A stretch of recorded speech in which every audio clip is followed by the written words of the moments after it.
Hello friends, എല്ലാവർക്കും നമസ്കാരം കേട്ടോ. ലാമിക്കുട്ടീൻ്റെ ചാനലിലേക്ക് എല്ലാവർക്കും സ്വാഗതം. ഇന്ന് നമ്മളൊരു അടിപൊളി പഴംപൊരീൻ്റെ റെസിപ്പി ആയിട്ടാണ് വന്നിരിക്കുന്നത്. പഴംപൊരി എല്ലാവരും വീട്ടിലുണ്ടാക്കുന്നതാണ്, പക്ഷേ ഇത്ര പെർഫെക്റ്റായിട്ട് നല്ല അടിപൊളിയായിട്ട് നമ്മൾ പുറത്തുനിന്നൊക്കെ തട്ടുകടയിൽ നിന്നും ഹോട്ടലുകളിൽ നിന്നൊക്കെ വാങ്ങിക്കഴിക്കുന്ന അതേ ടേസ്റ്റിൽ അതേ പെർഫെക്ഷനിൽ എങ്ങനെയാണെന്ന് പഴംപൊരി ഉണ്ടാക്കാൻ നമുക്ക് നോക്കാം കേട്ടോ. ആദ്യം ഞാനിവിടെ ഒരു പാത്രം എടുത്തിട്ടുണ്ട്. അതിനകത്തേക്ക് 1 കപ്പ് മൈദപ്പൊടി എടുത്തിട്ടുണ്ട് കേട്ടോ.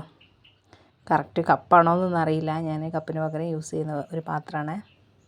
നമ്മൾ എത്രയാണോ മൈദപ്പൊടി എടുത്തത് അതിൻ്റെ നേർപകുതി കടലപ്പൊടിയും കൂടെ എടുക്കുക. പിന്നെ ചെറിയൊരു ക്രിസ്പിനെസ് കിട്ടാൻ വേണ്ടിയിട്ട് കുറച്ച് അരിപ്പൊടി, നമ്മൾ കടലപ്പൊടി എടുത്തതിൻ്റെ നേർപകുതി അരിപ്പൊടിയും കൂടെ എടുക്കുക. ഞാനിവിടെ അരിപ്പൊടി എടുത്ത് ഇതിനകത്തേക്ക് ഇട്ടിട്ടുണ്ട്. ഇനി നമുക്കൊരു മധുരത്തിന് വേണ്ടിയിട്ട് ഒരു 4-5 ടീസ്പൂണാണ് ഞാൻ എടുത്തിരിക്കുന്നത്. 5 ടീസ്പൂൺ പഞ്ചസാര ചേർത്തിട്ടുണ്ട്. ഇനി അതിനകത്തേക്ക് ആ ടേസ്റ്റ് ഒന്ന് ബാലൻസ് ചെയ്യാനൊരു 1/4 ടീസ്പൂൺ ഉപ്പ്, 1/4 ടീസ്പൂൺ അപ്പക്കാരം. ഇതിന് ജസ്റ്റ് ഒന്ന് ഇളക്കി മിക്സ് ചെയ്യുക. ശേഷം ഇതിനകത്തേക്ക് വെള്ളം ഒഴിച്ചിട്ട് നന്നായിട്ടൊന്ന് കലക്കിയെടുക്കണം കേട്ടോ. വെള്ളം കൂടി പോകരുത്.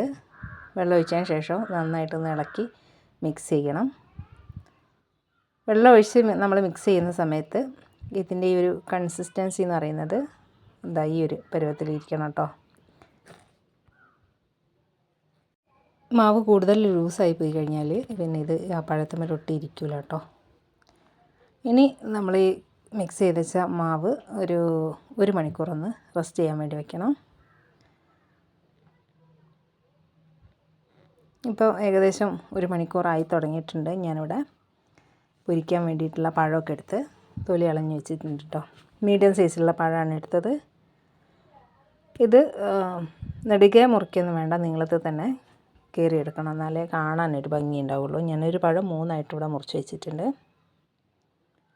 ഇനി മാവൊന്ന് തുറന്ന് നോക്കുക. നല്ല ബബിൾസൊക്കെ വരുന്നുണ്ട്. ഏകദേശം പൊങ്ങി തുടങ്ങിയെന്നാണ്. ഇപ്പോൾ ഇവിടെ ഓയിൽ ചൂടാവാൻ വേണ്ടി അടുപ്പത്ത് വെച്ചിട്ടുണ്ട്. ഇനി നമുക്ക് പഴം നമ്മുടെ ബാറ്ററിൽ മുക്കിയിട്ട് ഇതിലേക്ക് ഇട്ട് കൊടുക്കാം കേട്ടോ. കണ്ടോ, എണ്ണ നന്നായിട്ട് ചൂടായിട്ട് വന്നിട്ടുണ്ട്. ഇനി നമുക്ക് പഴം ഇതിലേക്ക് ഇട്ട് കൊടുക്കാം.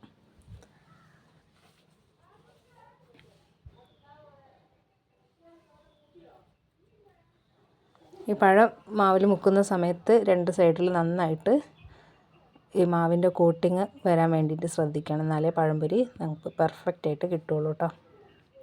ഒരെണ്ണം കൂടെ എണ്ണയിലേക്ക് ഇട്ട് കൊടുക്കാം. അത് ചെറുതായിട്ടൊന്ന് വിലങ്ങടിച്ച്, കുഴപ്പമില്ല, നമുക്ക് എടുത്ത് നോക്കാം.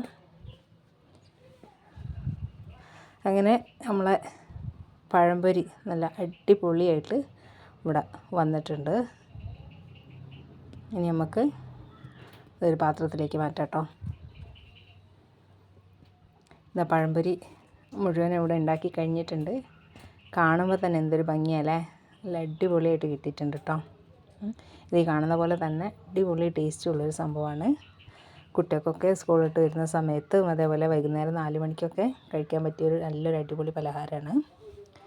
അപ്പോൾ കൂടുതൽ വലിച്ച് നീട്ടി എന്തായാലും ആരെയും ബോറടിപ്പിക്കുന്നില്ല. വീഡിയോ ഇഷ്ടപ്പെടുകയാണെങ്കിൽ ചാനൽ സബ്സ്ക്രൈബ് ചെയ്ത് സപ്പോർട്ട് ചെയ്യണേ.